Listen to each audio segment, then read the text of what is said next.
Hello everyone. We've got a brand new story to share with you, so let's begin. My name is Spencer.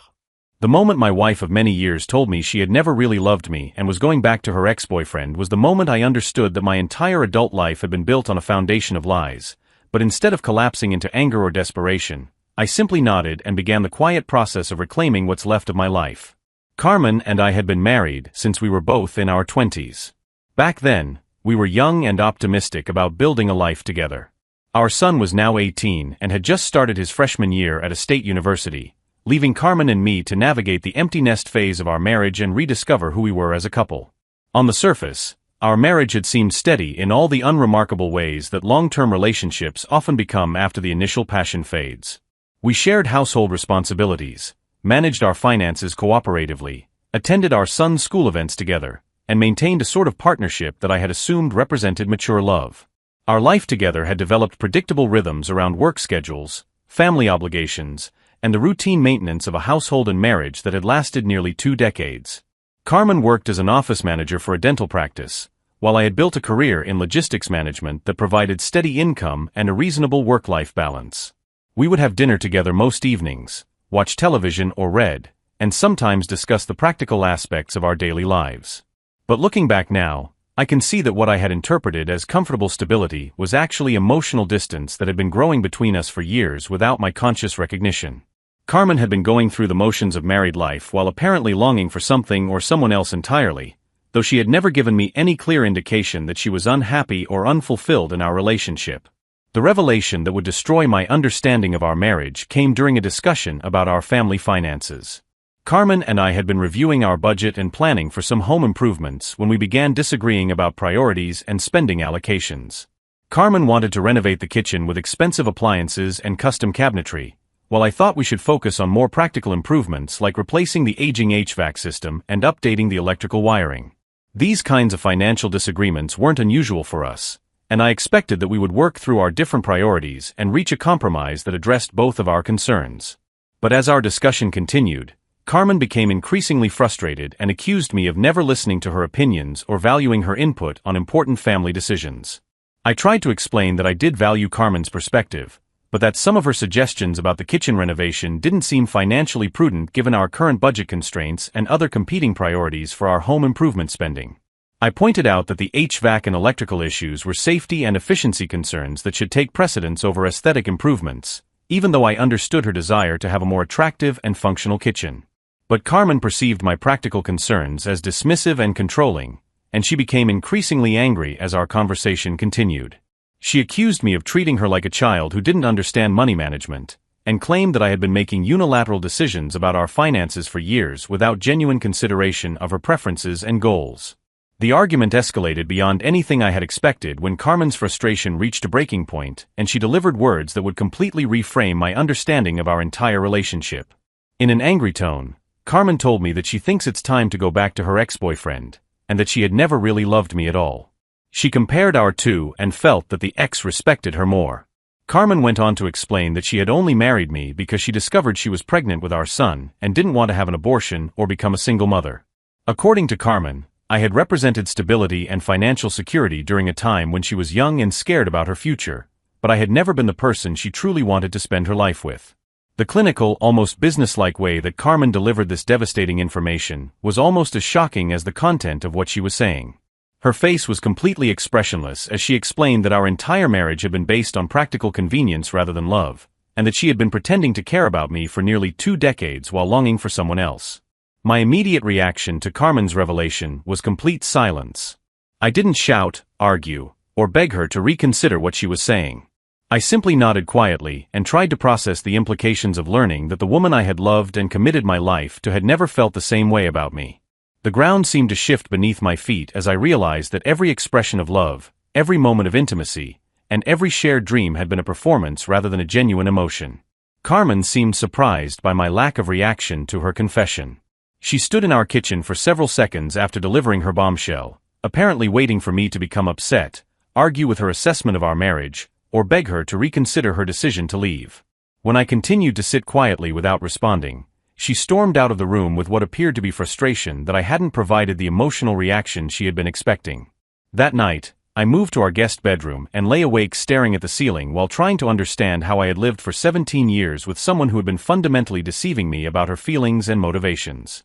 Carmen's revelation had recontextualized every significant moment of our relationship, making me question whether any of our shared experiences had been genuine or whether I had been living in a carefully constructed illusion. I thought about our son and how this revelation would affect him when he learned that his parents' marriage had been built on a lie from the very beginning. Our son had grown up believing that his parents loved each other and had created their family intentionally, but Carmen's confession meant that even his birth had been viewed by his mother as an inconvenience that forced her into a marriage she didn't want. Carmen made no attempt to reach out to me or discuss her revelation during the days that followed our argument. She continued with her normal routines, going to work and managing household tasks, but she seemed to be waiting for me to process her confession and either accept her decision or fight to change her mind. Her casual attitude about destroying our marriage suggested that she genuinely believed I would eventually adjust to the new reality she had created. But what Carmen apparently didn't understand was that her words had liberated me from trying to maintain a relationship with someone who had never valued our partnership or appreciated the life we had built together. If Carmen had been pretending to love me for 17 years while longing for someone else, then our marriage had already been over long before she finally admitted the truth. Carmen's confession also explained many aspects of our relationship that had never quite made sense to me. She had always talked about her ex-boyfriend with a wistfulness and nostalgia that seemed excessive for someone who had supposedly moved on to a happy marriage. Carmen would describe this ex as her first true love and wonder aloud what might have happened if circumstances had been different when they were younger. I had always felt somewhat uncomfortable about Carmen's obvious continued emotional investment in her ex, but I had rationalized these feelings as normal nostalgia that didn't threaten our marriage.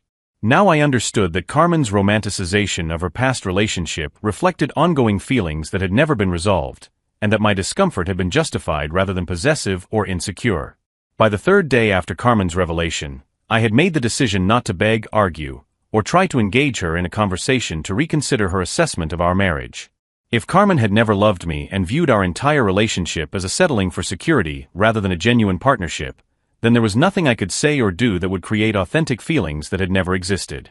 Instead of pursuing reconciliation, I began researching divorce attorneys and planning for the practical aspects of ending our marriage. I contacted a family law attorney and scheduled a consultation to understand the legal and financial implications of dissolving a 17-year marriage with shared assets and an adult child. I also threw myself into work with renewed focus and energy, taking on additional projects and responsibilities that would keep my mind occupied and provide financial security during what I knew would be an expensive and emotionally challenging period. The demands of my job provided a welcome distraction from the personal chaos that Carmen had created. In my free time, I began journaling about our relationship and trying to identify signs that I had missed or rationalized over the years. Writing about our shared history from the perspective of someone who now understood that Carmen had been performing love rather than feeling it helped me recognize patterns of behavior that I should have questioned earlier. I realized that Carmen had always been somewhat emotionally unavailable, more interested in the security and status that our marriage provided than in genuine intimacy and partnership. I wanted more children, but she was hell-bent on just having only one. As I worked through this process of emotional detachment and practical planning, I began to feel a sense of sadness and disappointment at learning that my marriage had been based on deception. Carmen's confession had hurt me deeply in ways I can't explain. When Carmen received the divorce papers that my lawyer had prepared, some days later, her reaction was shock and apparent disbelief that I had taken her words seriously enough to begin legal proceedings. Carmen claimed that she had never meant what she said about not loving me, and that she had only been angry and frustrated when she made those statements. But I walked away from Carmen's attempts to minimize or retract her confession without engaging in discussion or argument. Carmen had shown me who she really was during a moment when her emotional defenses were down, and her subsequent attempts to manage the consequences of her honesty felt manipulative rather than genuine. Later that same day, I received an unexpected phone call from a family friend who had known both Carmen and me since our early married life and who also happened to be a practicing attorney. This friend's voice sounded strained and uncomfortable as he explained that Carmen had asked him to call me on her behalf to discuss our marital problems. He argued that Carmen was devastated by my decision to file for divorce and that she had never meant the hurtful things she had said during our argument. He claimed that Carmen had told him she had never stopped loving me and that she was desperate for an opportunity to repair our relationship and prove her commitment to our marriage. But I responded to this friend's advocacy calmly and definitively, telling him that my mind was made up and that it was already too late for Carmen to undo the damage that her confession had caused. I explained that I deserved to be with someone who chose me fully and genuinely, rather than someone who had settled for me out of convenience and regretted that choice for nearly 2 decades. He seemed surprised by my firm refusal to consider reconciliation, apparently having expected that I would be grateful for any indication that Carmen might be willing to work on our relationship. But Carmen's willingness to have our friend plead her case rather than discussing her feelings with me directly only reinforced my assessment that she was more concerned about avoiding the consequences of her confession than about genuinely rebuilding our marriage. The news of our impending divorce spread quickly through our social circle and extended family, creating divided opinions about whether I was being too harsh in my response to what some people characterized as words spoken in anger rather than carefully considered truth. Carmen's family, predictably, sided with her and argued that I should forgive what they claimed was a momentary lapse in judgment rather than ending our marriage over something she regretted saying. But other friends and family members recognized that anger typically reveals truth rather than creating lies, and that Carmen's confession had probably been the most honest thing she had said to me in years. These supporters understood that someone doesn't invent such specific and devastating lies during an argument, but rather finally admits feelings and thoughts that they have been carefully concealing. My son's reaction to news of our divorce was complicated and painful, as he struggled to understand how his parents' marriage could end so suddenly after appearing stable throughout his childhood. I was careful not to share the specific details of Carmen's confession with our son, not wanting to damage his relationship with his mother or burden him with information that would change his understanding of his own origin story. He expressed sadness about our family breaking apart, but also demonstrated maturity in recognizing that he was legally an adult and that custody arrangements wouldn't affect his life in the same way they might affect a younger child. He made it clear that he didn't want to choose sides between his parents and that he hoped both Carmen and me would find happiness, whether together or separately. As our divorce proceedings moved forward, Carmen's behavior became increasingly desperate and erratic as she apparently began to understand the full implications of losing our marriage and the life we had built together. The woman who had claimed never to have loved me suddenly began fighting harder than she had ever fought for our relationship during the 17 years when she had the opportunity to build genuine intimacy and partnership with me. Carmen's attempts to prevent our divorce included every manipulation tactic I could have imagined, from guilt trips about breaking up our family to nostalgic appeals about the good times we had shared during our marriage. She would remind me of our honeymoon, our son's childhood milestones, and various moments of happiness that she claimed proved our relationship was worth saving despite her moment of honesty about her true feelings. But Carmen's sudden desperation to save our marriage only confirmed that her love for me was conditional and self-serving rather than genuine and unconditional. She had been content to maintain emotional distance and take our relationship for granted when she believed I would always be available, but she only began valuing our partnership when she faced the prospect of losing the security and stability it provided. Most revealing was Carmen's attempt to use physical intimacy as a tool for convincing me to reconsider the divorce. She would initiate physical contact and try to recreate the romantic atmosphere of our early relationship, apparently believing that doing this could substitute for the emotional connection and genuine love that had never existed between us. But these manipulative attempts at reconciliation only made me more certain that ending our marriage was the right decision.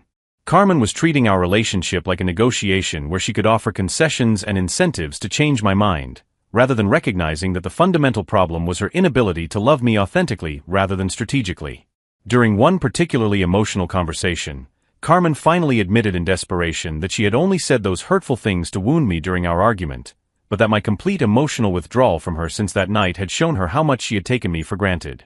She claimed that seeing me detach so completely had made her realize that she did love me and didn't want to lose our marriage.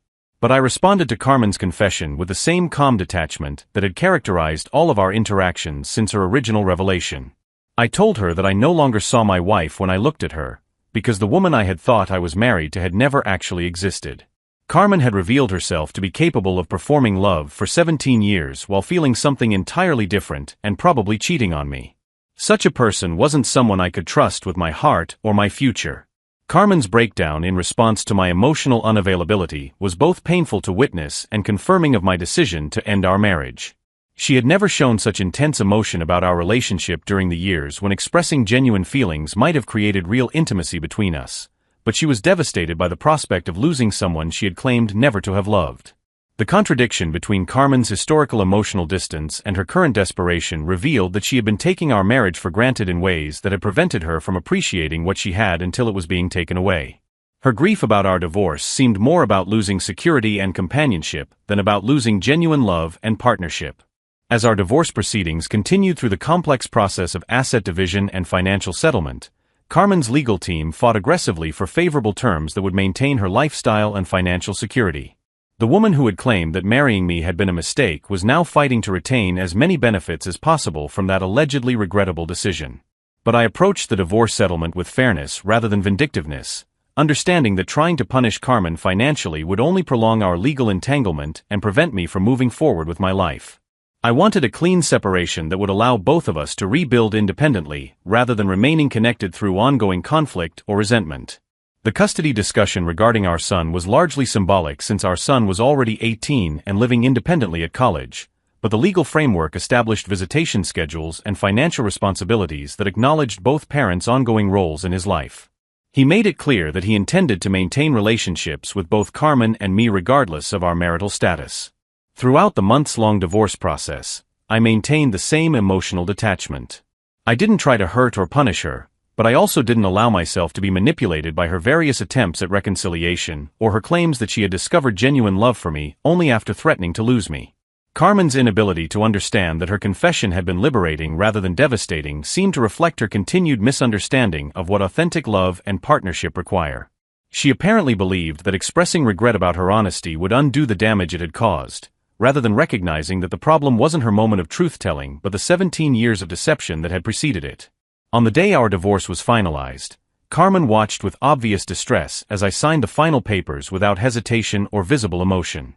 She had apparently hoped until the last moment that I would change my mind or that her various appeals and manipulations would convince me to give our marriage another chance.